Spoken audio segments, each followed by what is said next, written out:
Sejam muito bem-vindos ao nosso Pode Florescer podcast. Eu sou a Vanessa Almeida e estou aqui mais uma vez para trazer muito conteúdo, muita informação para vocês. Então, fiquem conectados aqui com a gente. Eu sou Bianca Benedetti. Se você chegou até aqui, já curte, comenta. A gente quer saber sua opinião, suas dicas de assuntos, de próximos assuntos que vão ser debatidos aqui. Ajuda a gente compartilhando, indicando para uma amiga, para uma prima que está passando por esse processo. Aqui ela vai encontrar muita informação, mas também muita leveza, que é isso que a gente quer trazer no meio desse processo, desse turbilhão todo, que é o câncer, né? Então, ajuda a gente. É isso. Gente, hoje nós vamos falar um assunto que para muitos pode ser até polêmico, né? Hoje a gente vai trazer aqui a espiritualidade. Eu queria começar isso dando o meu relato. Eu, antes do câncer, eu achava que eu era uma pessoa conectada, que eu tinha fé, que a fé me sustentava todos os dias. Mas o câncer, para mim, foi uma grande virada para eu conseguir me conectar com a minha fé, com a minha espiritualidade, com o que fazia sentido para mim. Então, dentre todos os processos que o câncer me fez passar, um dos maiores, e eu digo sem sombra de dúvida, foi o processo de me reconectar comigo, com Deus, com o que faz sentido para mim hoje. E a gente tem estudos que mostram que o paciente que tem fé, ele passa de uma forma diferente pelo processo do adoecimento, seja um câncer, seja qualquer outro tipo de doença. E quando a gente fala disso, a gente não fala de religião, né? A gente fala de conexão com o que faz sentido pra gente, com o que toca o nosso coração. E a gente viveu uma experiência que nos levou nesse lugar onde algumas pessoas não tinham ali a mesma conexão com a religiosidade, com a espiritualidade de alguma forma, e que isso gerou algum conflito, porque nós temos a sensação de que temos o controle da vida, de que temos o controle das coisas que acontecem na nossa vida. Então, quando esse controle é tirado da gente, seja com uma doença, com uma fatalidade, a gente se sente perdido. E isso aconteceu também comigo, eu acredito que também tenha acontecido com você, de quando a gente se deparou com câncer, a sensação que eu tive é que eu não tinha mais controle de nada. Mas nesse momento em que eu percebi que eu não tinha controle de nada, eu entendi quem é que tinha o controle de tudo. E aí, quando a gente entende quem tem o controle de tudo, as coisas começam a fazer sentido, independente da religião. E todo mundo sabe sobre a sua fé, sobre a sua religião, sobre o que te move de verdade. Mas eu queria muito escutar de você de como é que foi a importância dessa ligação com a tua fé durante esse processo. Assim, Vanessa, eu fui criada num lar católico. Minha mãe é católica, meu pai era católico. Mas com 16 anos, eu entrei numa igreja evangélica e por conta de amigos, e fui parar naquele lugar e me identifiquei com o lugar. Hoje eu não frequento esse lugar, não tive nenhum problema, muito pelo contrário, eu amo estar naquele lugar, eu amo aquelas pessoas que estão ali, mas a vida acabou conduzindo para outros lugares. Mas assim, o que eu digo é que a minha fé sempre me moveu. Eu já passei por outras situações muito, muito pesadas durante a vida, que nada supera o câncer, óbvio, mas que eu achava que eu estava no fim do poço e que eu não ia mais suportar aquilo tudo. E eu não tenho dúvidas de que foi Deus que me tirou do fundo daquele poço. Eu respeito muito quem fala, quem acredita em qualquer outra religião, em qualquer outra coisa, mas para mim é Deus. Para mim é Jesus Cristo e é Deus. Eu não consigo. A minha mãe reza para santos, né, Nossa Senhora Aparecida, enfim. E tá tudo bem, eu respeito, mas eu, Bianca, falo direto com Deus. A minha conexão é essa. E eu começo dizendo, né? Eu começo isso não, a gente aqui nem tá, a gente está compartilhando a nossa fé, mas eu começo dizendo que eu lá atrás eu tinha uma vida na igreja, muito na igreja.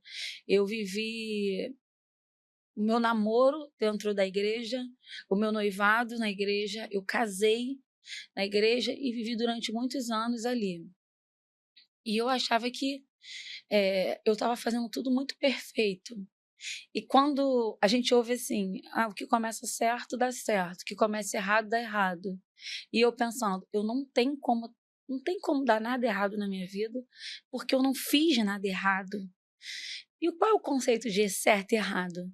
Né? Porque qual é o conceito de o câncer é o quê? É certo ou errado? Antes disso, eu perdi um filho. E quando eu perdi um filho, eu questionei muito Deus. Muito. Eu chorava compulsivamente, eu tive crises de ansiedade.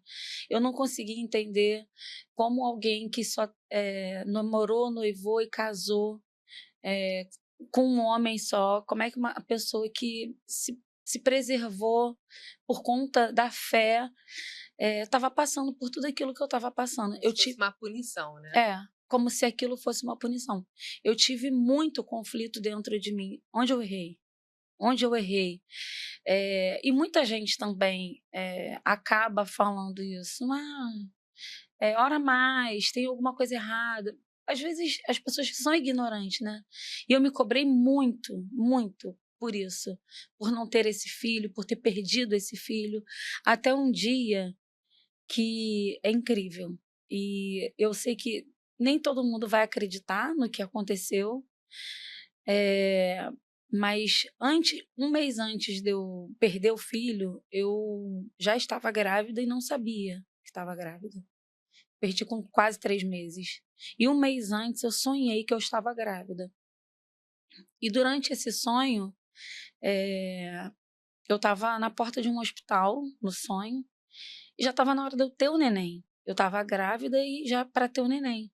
Só que eu olhava para minha barriga e eu não via uma barrigona de grávida.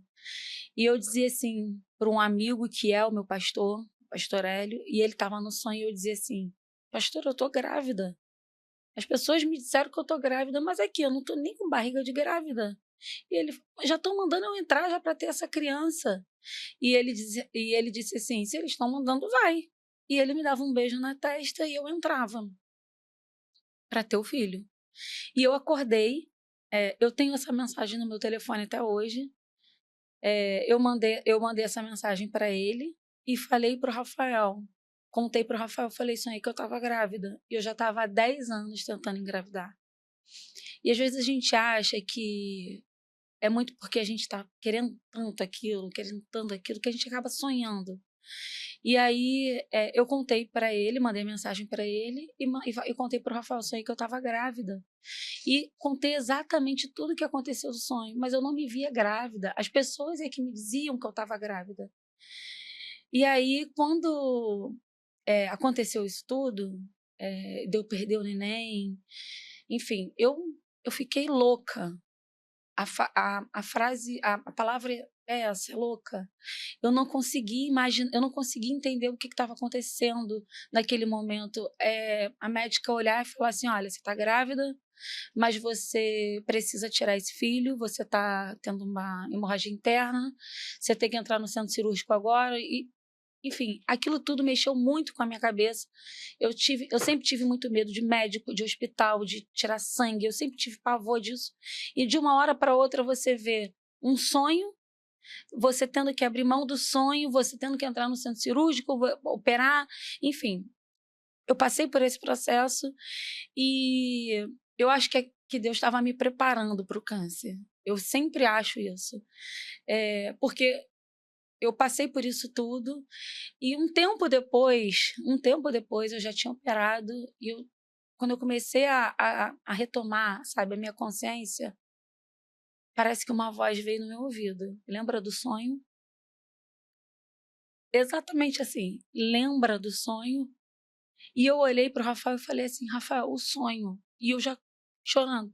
Rafael, o sonho. Aí o Rafael, que sonho? Falei, Rafael, o sonho. E eu comecei a pegar meu telefone e ver as mensagens que eu tinha mandado pro pastor Hélio. E aí, eu falando, cara, eu não tô louca. Será que eu sonhei que eu sonhei? Sabe? Já era isso. Será que eu sonhei? E eu falei, Rafael, no sonho eu estava grávida, mas eu não tinha a barriga de grávida. E eu fui pro hospital para tirar essa criança. Que foi tudo o que aconteceu comigo, porque eu estava grávida, não sabia que estava grávida, não tinha barriga de grávida e entrei para fazer uma cesárea. Mas porque aquela criança estava na minha trompa. Eu precisei passar por uma cesárea para interromper uma gravidez, porque já tinha rompido a minha trompa. E naquela hora, a voz disse: eu te fiz sonhar para você saber que eu estava no controle desde o início. Cara, eu nunca inventaria isso. Eu nunca inventaria isso. Isso foi a maior. Eu digo isso. Eu passei pela morte do meu pai, eu passei pelo processo do câncer. Mas essa foi a maior experiência que eu tive com Deus na minha vida. E por que eu estou contando isso, né? Que isso não tem nada a ver com câncer. Porque a partir dali eu entendi que não adiantava nada. Não adiantava eu fazer tudo da melhor maneira. Não adiantava eu ser a pessoa mais perfeita do planeta, que se eu tivesse que passar por algo, eu passaria. Mas eu tinha uma certeza, eu nunca ia estar sozinha. É isso. Eu nunca ia estar sozinha. Porque foi exatamente isso. Então, quando veio o câncer, eu larguei o Rafael em casa, né? Eu já contei isso aqui várias vezes. Eu larguei o Rafael em casa e fui para a praia, me conectar. E eu poderia ter feito isso no meu quarto, porque para mim Deus está aqui, Deus está no meu quarto, está entre amigos. Mas eu queria estar ali sozinha e a praia me acalma, o mar me acalma. E eu olhei para aquela água ali, o mar, e eu falei para Deus assim: Deus, o meu corpo não dói. Eu não sinto o câncer, além do toque. Eu não sinto nenhuma limitação. Enquanto eu só vou parar de viver o que eu vivo, o que eu quero viver, quando o Senhor disser que é para eu parar. Quando o meu corpo não aguentar. Porque enquanto eu sentir que tem vida, é isso que eu vou fazer, eu vou viver. Eu nunca consegui eu nunca consegui questionar Deus depois disso. Por que eu estou passando por esse câncer? E eu olhava para o câncer e eu falava assim, para quê? Para que será? O que eu preciso aprender com isso? Sempre foi para quê? Para quê? Isso foi, eu acho que isso foi algo que aconteceu lá atrás e que trouxe essa certeza dentro de mim de que, cara, não adianta, você não tem o controle, você não vai ter nunca o controle. E que bom, porque eu vou errar. E eu entendi que o controle estava nas mãos de quem nunca erra, né? Exatamente. De quem nunca erra. Então, Deus nunca errou. Nunca errou quando interrompeu aquela gravidez. Ele nunca errou quando ele tirou o meu pai. Ele nunca errou quando eu recebi o diagnóstico de um câncer. Deus nunca errou, né? Apesar de serem coisas muito difíceis de viver, Deus nunca errou. Quem erra sou eu. Então, isso me trouxe muita paz o tempo todo, né? Eu acho que essa foi a maior lição de espiritualidade, de fé que o câncer, acho que a vida, né, me deu. E a gente costuma ouvir também muitos pacientes se colocando no lugar de culpa, né? Ah, será que Deus está me punindo? Será que eu sou culpada por esse câncer? O que eu fiz para poder merecer isso de Deus? Quando a gente entende que Deus é algo só amor, Que não só castiga. amor, que não castiga, Não é um Deus de castigo. a gente olha e fala assim, cara, não existe castigo, não existe punição, eu não fiz nada de errado. É uma oportunidade. Isso, é até bom a gente falar sobre isso, né? Porque muitas pessoas, não só pacientes, mas muitas pessoas, elas falam assim, de repente é para você rever alguma coisa. Sim. Às vezes é uma mágoa que ficou e você acaba querendo se analisar onde eu deixei de perdoar, né? Quem eu preciso perdoar e não é. E não é.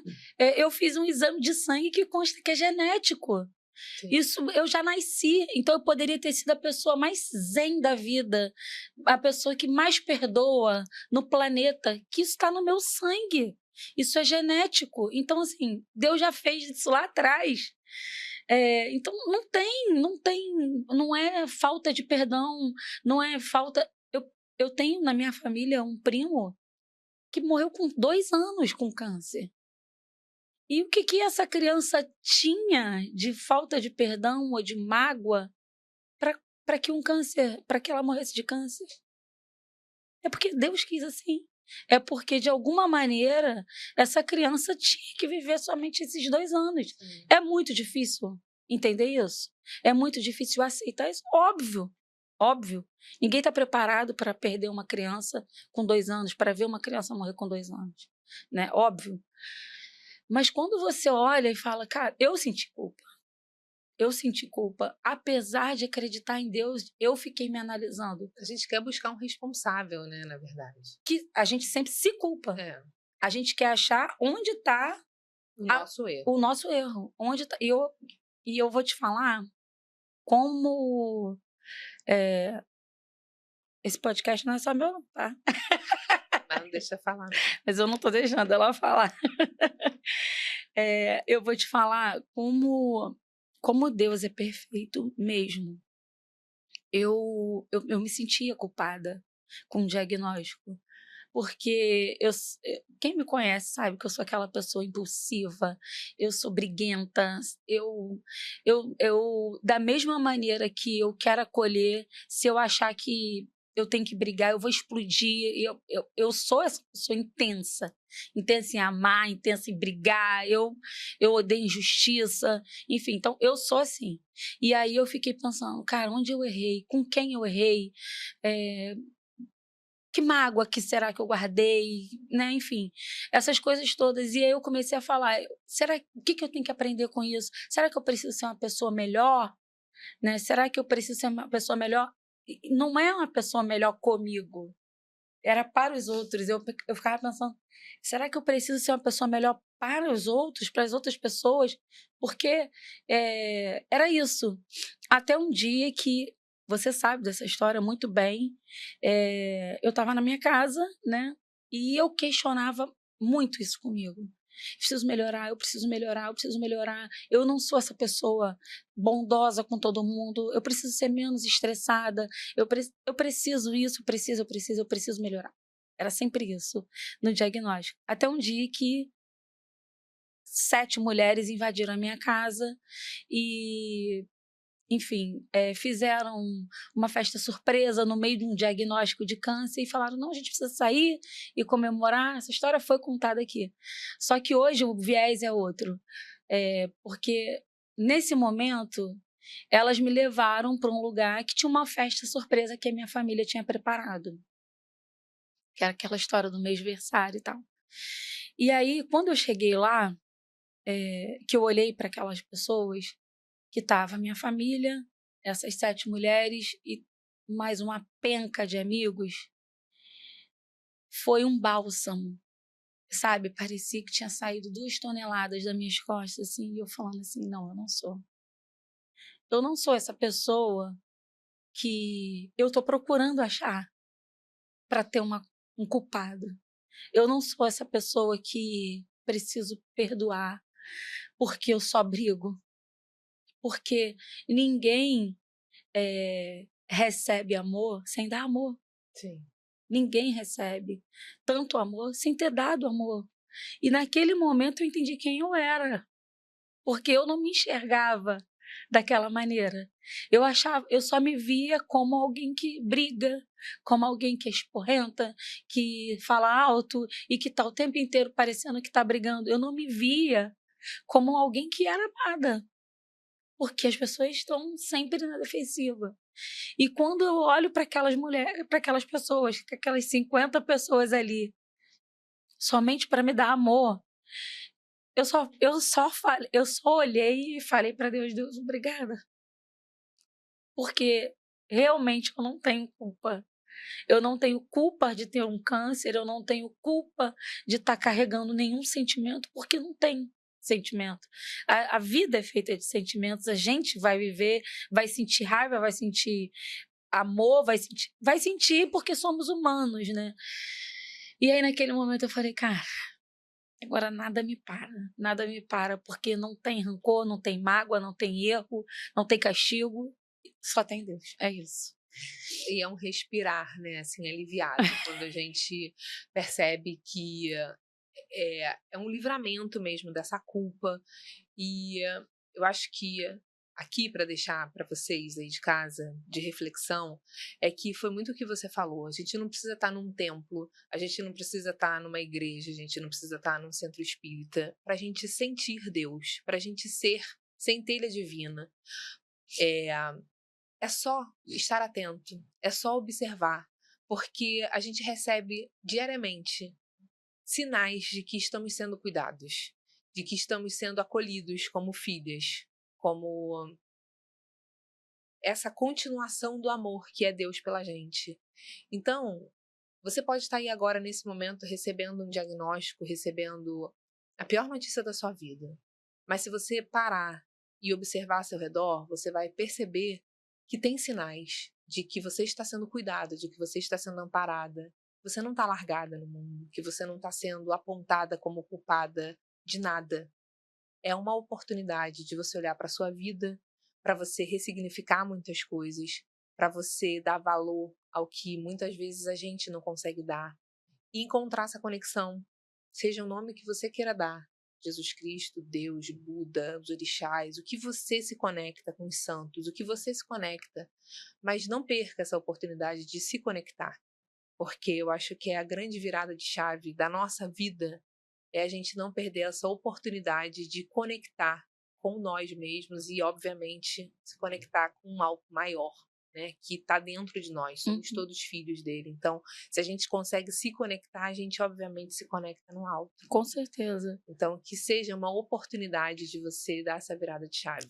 E uma coisa que eu acho que é o que mais, que a gente tem que terminar dizendo, é que o câncer não é castigo, o câncer não é falta de perdão, o câncer não é mágoa, o câncer não é algo que de outras vidas, uma evolução. O câncer não é nada, o câncer é uma doença como o infarto, como a diabetes, o câncer é uma doença.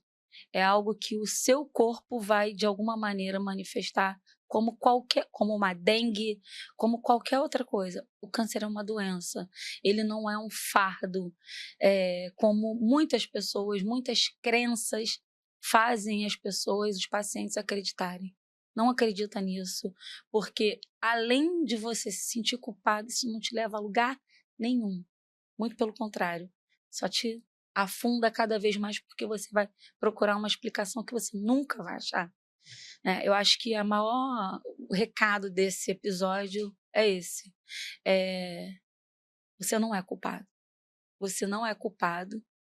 E para mim, né? Para mim a fé é Deus está sempre no controle de todas as coisas. Deus está sempre no controle.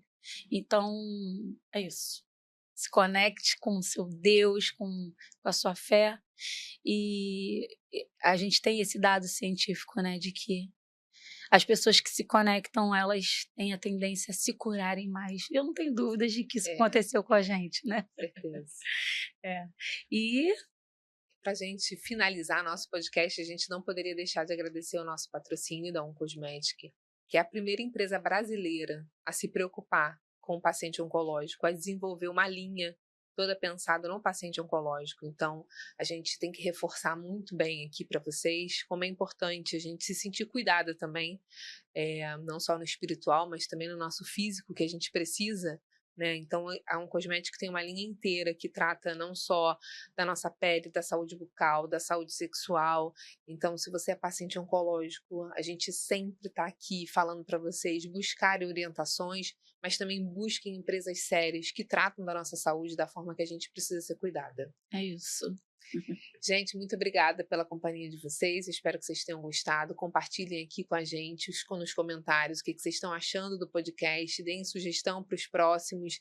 E a gente espera que vocês curtam, compartilhem, estejam sempre grudadinhos com a gente. Indica para alguém que você conhece, né? Compartilha com pelo menos umas 5 pessoas essa mensagem de hoje, né? Já tá valendo. Já tá valendo. É isso, Obrigada, gente. Beijo. Beijo.